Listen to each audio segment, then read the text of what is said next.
இன்றைய தினம் நம்மளுடைய மாமன்னர் திருமலை நாயக்கரனுடைய 442வது பிறந்த நாள் விழா சீரும் சிறப்பாக மதுரையிலே கொண்டாடப்படுகிறது. இன்றைய தினம் பல பேர் பல கோரிக்கைகள் வைத்துள்ளனர்.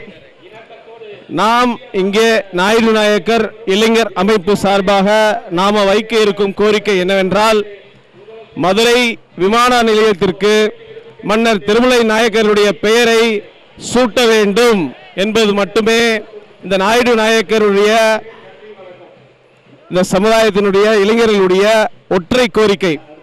இதற்கு அனைத்து சமுதாய மக்களும் ஆதரவு கொடுப்பார்கள். ஏனென்றால் இந்த விமான நிலையம் 3 விதமான காரணத்திற்காக செயல்படுகிறது. இந்தியா முழுவதும் இருந்து வரக்கூடிய பயணிகள் மதுரைக்கு வருவதற்கு காரணம் மீனாட்சி அம்மன் கோயிலை காண்பதற்காக. மீனாட்சி அம்மன் கோயிலை கட்டியது மன்னர் திருமலை நாயக்கர். அடுத்ததாக ஒரு வெளிநாட்டு பயணி மதுரைக்கு வருவதற்கு காரணம் மன்னர் திருமலை நாயக்கர் மகாலை காண்பதற்காக. அதனைத் தொடர்ந்து மதுரையில் வேற இடத்துக்கு போகணும் அப்படின்னு சொன்னா ராணிமங்கம்மாளுடைய அரண்மனை இன்றைய சூழலுக்கு காந்தி மியூசியம் என்று அழைக்கப்படுகிறது. இந்த 3 காரணத்திற்காக தான் ஒரு வெளிநாட்டு பயணி விமானத்தில் பயணம் செய்து மதுரைக்கு வருகிறார்.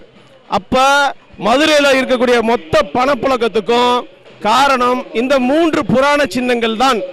அப்ப ஏர்போர்ட்டுக்கு மன்னர் திருமலை நாயக்கருடைய பெயர் வைக்கணும் அப்படின்னு கேட்பதில் எந்த விதமான தவறும் இல்லை. எல்லாருமே இதற்கு ஆதரவு தருவாங்க, எல்லா சமுதாயத்தினரும் ஆதரவு தருவாங்க.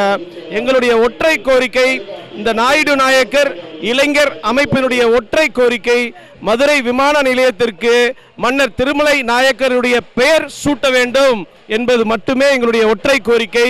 இது நியாயமான கோரிக்கையும் கூட என்பதை தெரிவித்துக் கொண்டு வாய்ப்பு அளித்தமைக்கு நன்றி கூறி விடைபெறுகிறேன். நன்றி, வணக்கம்.